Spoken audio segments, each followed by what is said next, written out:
ಸಮಾಜ ಕಲ್ಯಾಣ ಇಲಾಖೆಯಿಂದ ಕಳೆದ 2 ವರ್ಷಗಳಲ್ಲಿ ಅನೇಕ ಪ್ರಗತಿಪರ ಕಾರ್ಯಕ್ರಮಗಳನ್ನು ಹಾಕೊಂಡಿದ್ದೇವೆ. ಮೊದಲನೇದಾಗಿ ಸುಮಾರು ನಾವು ಬಂದ ಮೇಲೆ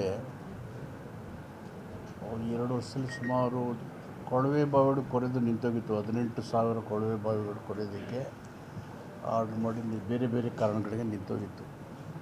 ಈಗ ಸುಮಾರು 10,000 ಕೊಳವೆ ಬಾವಿಗಳನ್ನು ಕೊರೆದಿದ್ದೀವಿ. ಲ್ಯಾಂಡ್ ಪರ್ಚೇಸ್ ಸ್ಥಗಿತ ಆಗಿತ್ತು, ವೆಹಿಕಲ್ ಲೋನ್ಗಳು ಕೊಡೋದು ಇದಾಗಿತ್ತು. ಈ ಸಾರಿಯಿಂದ ನಾವು ಚಾಲನೆ ಮಾಡಿ ಏನು ಕಾರ್ಯಕ್ರಮಗಳಿದ್ದು socio economical and education programmes ಮಾಡಿದ್ದೀವಿ. ಇನ್ನು ಹೆಚ್ಚಾಗಿ ನಮ್ಮ ವಸತಿ ಶಾಲೆಗಳಲ್ಲಿ ಸುಮಾರು PUC ಮಕ್ಕಳು, SSLC ಮಕ್ಕಳು 92 ಮತ್ತು 94% ರಿಸಲ್ಟನ್ನು ಪಡೆದಿದ್ದಾವೆ. ಬೇರೆ ಯಾವುದೇ ಪ್ರತಿಷ್ಠಿತ ಶಾಲೆಗಳಿಗಿಂತ ಹೆಚ್ಚು ಪರ್ಸೆಂಟೇಜಲ್ಲಿ ಉತ್ತೀರ್ಣರಾಗಿದ್ದಾರೆ. ಸುಮಾರು 247 ಮಕ್ಕಳು 1ರಿಂದ 10 ರ್ಯಾಂಕನ್ನು ಪಡೆದಿದ್ದಾರೆ. First rank to 10th rank 247 ಜನ ವಸತಿ ಶಾಲೆಗಳಲ್ಲಿ, ರೆಸಿಡೆನ್ಷಿಯಲ್ ಸ್ಕೂಲ್ ಅಂಡರ್ ಕ್ರೈಸ್ಟ್ ಅದರಲ್ಲಿ ಮಾಡ್ತಾಯಿದ್ದಾರೆ. ಅದು ಒಂದು ಸಾಧನೆ. ಮತ್ತು ಪ್ರೈವೇಟಲ್ಲಿ ಮ್ಯಾನೇಜ್ಮೆಂಟ್ ಕೋಟಲ್ಲಿ ಟೆಕ್ನಿಕಲ್ ಎಜುಕೇಷನ್ ಹೋಗೋ ಮಕ್ಕಳಿಗೆ ಹಿಂದೆ BJP ಸರ್ಕಾರ ಇದ್ದಾಗ ಅವರಿಗೆ ಫೈನಾನ್ಸ್ ಅಸಿಸ್ಟೆಂಟ್ ಕೊಡೋದನ್ನು ನಿಲ್ಲಿಸಿದ್ರು. ಈಗ ನಾನು ಬಂದ ಮೇಲೆ ಕ್ಯಾಬಿನೆಟ್ ಡಿಸಿಷನ್ ಮಾಡಿ ಪ್ರೈವೇಟ್ ಮ್ಯಾನೇಜ್ಮೆಂಟಲ್ಲಿ ಸೀಟ್ ಪಡೆಯುವಂಥ ಮಕ್ಕಳಿಗೆ ಹಣಕಾಸಿನ ದುಬಾರಿಯಿಂದ ಅವರು ಅಲ್ಲಿ ಟೆಕ್ನಿಕಲ್ ಎಜುಕೇಷನ್ಗೆ ಹೋಗೋದು ನಿಲ್ಲಿಸಬಾರ್ದು ಅಂತೇಳಿ ಅದೊಂದು ಹಿಸ್ಟಾರಿಕಲ್ ಡಿಸಿಷನ್ನ ಮಾಡಿದ್ದೀವಿ. ಅದರ ಹಿಸ್ಟಾರಿಕಲ್ ಡಿಸಿಷನ್. ಮತ್ತು ಸಮೃದ್ಧಿ ಯೋಜನೆ ಕೆಳಗಡೆ ವಿದೇಶಕ್ಕೆ ಹೋಗೋ ಮಕ್ಕಳ ಸಂಖ್ಯೆ ಹಿಂದಿನ ಬಾರಿಗಿಂತ, ಹಿಂದೆ ಇದ್ದಂಥ ಪ್ರೀವಿಯಸ್ ಗೌರ್ಮೆಂಟ್ಗಿಂತ ನಾವು ಹೆಚ್ಚು ಸಂಖ್ಯೆಯಲ್ಲಿ ಸುಮಾರು 135, 150, ಮೊದಲು 70, 60, 80 ಕಳಿಸ್ತಾಯಿದ್ರು. More than 150, more than that ಇದಕ್ಕೆ ಪ್ರತಿಷ್ಠಿತ 150, 250 ಯೂನಿವರ್ಸಿಟಿ ಹೊರಗಡೆ ಹೋಗಿ ವಿದ್ಯಾಭ್ಯಾಸ ಮಕ್ಕಳಿಗೆ ಶಿಕ್ಷಣವನ್ನು ಕೊಡಿಸಿದ್ದೀವಿ. ಮತ್ತು ಎಲ್ಲೆಲ್ಲಿ ಬಾಡಿಗೆಯಲ್ಲಿ ಹಾಸ್ಟೆಲ್ಗಳಿದ್ದಾವೆ ಮಕ್ಕಳಿಗೆ, ನಮ್ಮ ಸಮಾಜ ಕಲ್ಯಾಣ ಇಲಾಖೆಯ ಮಕ್ಕಳು ಏನು ಓದ್ತಾ ಇದ್ದಾರೆ, ಬಾಡಿಗೆ ಕಟ್ಟಡ ತಂದಾಗ ಅದು ಡಿಸೈನ್ಡ್ ಆಗಿರೋಲ್ಲ. 250 ಮಕ್ಕಳಿರ್ತಾರೆ, ಒಂದು ಮನೆ ತಗೊಳ್ತೀವಿ. 250 ಮಕ್ಕಳಿಗೆ ಒಂದು ರೂಮ್ಗೆ 8 ಜನ ಮಕ್ಕಳು ಓದಬೇಕು, ಕನಿಷ್ಠ 2 ಅಥವಾ 4 ಜನ. ಅವ್ರಿಗೆ ಬೇಕಾದಂಥ ವಾಟರ್ ಫೆಸಿಲಿಟೀಸ್ ಪರ್ ಹೆಡ್ಗೆ ಎಷ್ಟು litre, 100 litre, 80 litre per head ಈ ಥರ ಕೊಡಬೇಕಲ್ಲ, ಅದು ಕೊಡೋಕ್ಕಾಗ್ತಾಯಿಲ್ಲ. ಸಹಜವಾಗಿ ಅಲ್ಲಿ ಹೈಜೀನ್ ಆಗಲಿ, ಉತ್ತಮ ಗುಣಮಟ್ಟ ಉಳಿದಿರೋ. ಈಗಾಗಲೇ ನಾವು ಸುಮಾರು 62 ಹಾಸ್ಟೆಲ್ಲು, 63 ವಿದ್ಯಾರ್ಥಿನ ಕಟ್ಟಲಿಕ್ಕೆ ಈಗ ನಾವು ಸರ್ಕಾರ ನಿರ್ಧಾರ ಮಾಡಿ ಸುಮಾರು 1,000ಕ್ಕೂ ಹೆಚ್ಚು ಕೋಟಿ ಹಣವನ್ನು ಕೊಟ್ಟಿದ್ದೀವಿ. ಇಲ್ಲಿ ಗುಲ್ಬರ್ಗ ವಿಭಾಗದಲ್ಲಿ SAPTS ಮೇಲೆ ಏನು KKRD ಹಣ ಕೊಟ್ಟಿದ್ದೀವಿ, ಸುಮಾರು 300 ಕೋಟಿ ರೂಪಾಯಿ ಅಂದಾಜಿನಲ್ಲಿ ಈ ಭಾಗದಲ್ಲಿ ಸುಮಾರು 30ಕ್ಕೂ ಹೆಚ್ಚು ವಿದ್ಯಾರ್ಥಿ ನಿಲಯಗಳನ್ನು ಮತ್ತು ಹಾಸ್ಟೆಲ್ ಕಟ್ಟಡಕ್ಕೆ ಈಗ ಆಲ್ರೆಡಿ ಟೆಂಡರ್ ಮಾಡಿ ಕೆಲಸನ ಪ್ರಾರಂಭ ಮಾಡೋದು. ಪರ್ಟಿಕ್ಯುಲರ್ಲಿ KKRD ವಿಭಾಗಕ್ಕೆ ಆಲ್ರೆಡಿ ಈ ಥರ ಮಾಡಿದ್ದೀವಿ. ಇನ್ನು 5 ವರ್ಷದ ಅವಧಿಯಲ್ಲಿ ಈ ಸಮಾಜ ಕಲ್ಯಾಣ ಇಲಾಖೆಯಲ್ಲಿ, ಸಮಾಜ ಕಲ್ಯಾಣ ಇರ್ಬೋದು, ಇಲಾಖೆಯಲ್ಲಿ ನಡೀತಕ್ಕಂಥ ಶಾಲೆಗಳು, ಕಾಲೇಜುಗಳು, ಹಾಸ್ಟೆಲ್ಗಳಿರ್ಬೋದು, ಅಥವಾ ಇಲ್ಲೇ ಇರ್ತಕ್ಕಂಥ ಕ್ರೈಸ್ತಲ್ಲಿ ವಸತಿ ಶಾಲೆಗಿರೋಂಥವ್ರು ಎಲ್ಲೂ ಕೂಡ 3 ವರ್ಷದ ಅವಧಿಯಲ್ಲಿ ಬಾಡಿಗೆ ಕಟ್ಟಡದಲ್ಲಿ ಸ್ಕೂಲಾಗಲಿ ಹಾಸ್ಟೆಲ್ಗಳಲ್ಲಿ ಇರಬಾರ್ದು.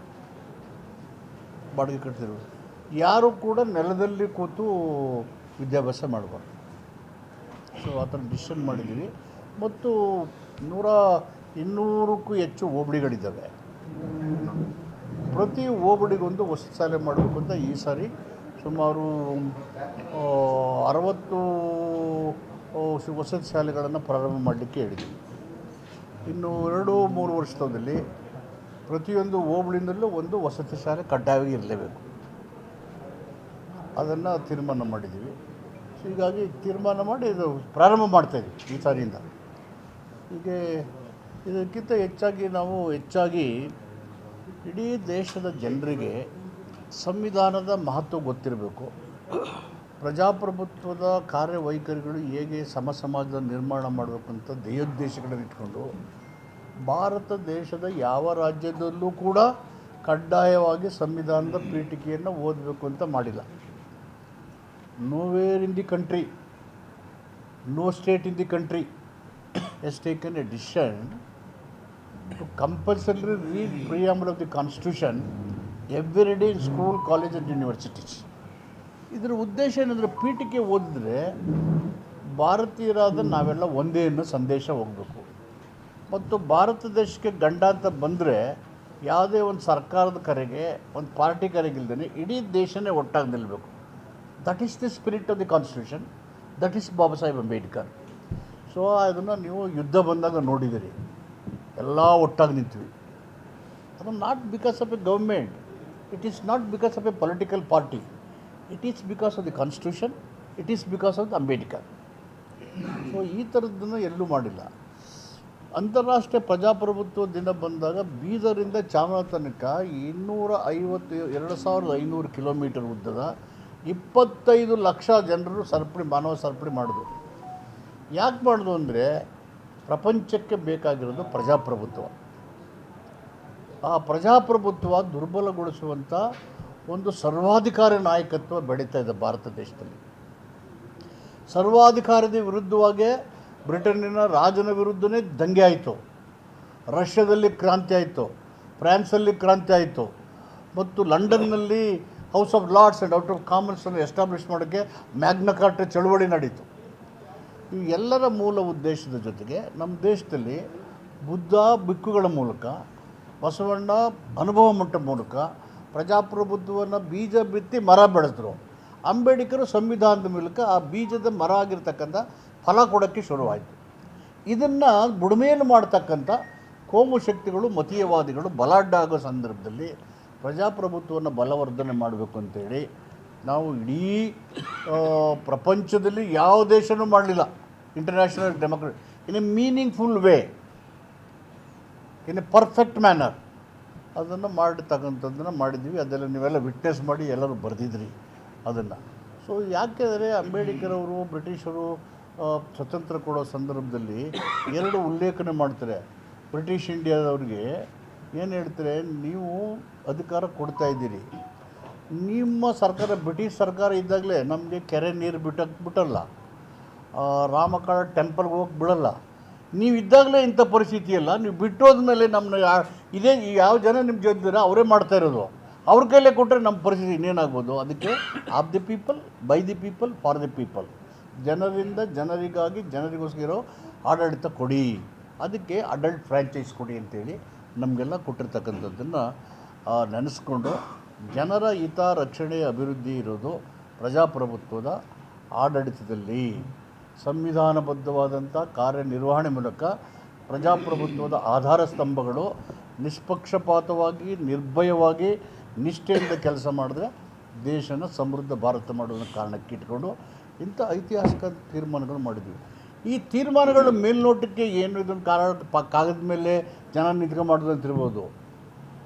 ಅಂತಿಮವಾಗಿ ಈ ತೀರ್ಮಾನಗಳೆಲ್ಲವೂ ಮತೀಯವಾದ, ಕೋಮುವಾದ ಹೆಚ್ಚುತ್ತಾ ಇರತಕ್ಕಂಥ ಕಾಲದಲ್ಲಿ, ಪ್ರಜಾಪ್ರಭುತ್ವವನ್ನು, ಸಂವಿಧಾನವನ್ನು ಮೂಲೆಗೆ ಸರಿಸುವಂಥ ಕಾಲದಲ್ಲಿ this awareness programme of democratic chain establishment, constitution awareness, reading preamble in school, colleges, university compulsorily, or going to lead the country for a second freedom movement. It's a big social movement. So ಈ ಥರ ಐತಿಹಾಸಿಕ ತೀರ್ಮಾನಗಳನ್ನು ಸಿದ್ದರಾಮಯ್ಯ ಸರ್ಕಾರ ಮಾಡಿದ್ದು. ಇವತ್ತು ನೋಡ್ತೀರಿ ದೇಶದಲ್ಲಿ ಎಲ್ಲರೂ, ಕರ್ನಾಟಕದಲ್ಲಿ ಎಲ್ಲರೂ ಕಾನ್ಸ್ಟಿಟ್ಯೂಷನ್ನು, ಅಂಬೇಡ್ಕರು, ಸಂವಿಧಾನ ಹೇಳ್ತಾ ಇದ್ದಾರೆ. ಸೊ ಅದಿದ್ದರೆ ನಾವೆಲ್ಲ ಇರ್ತೀವಿ. ಅದರ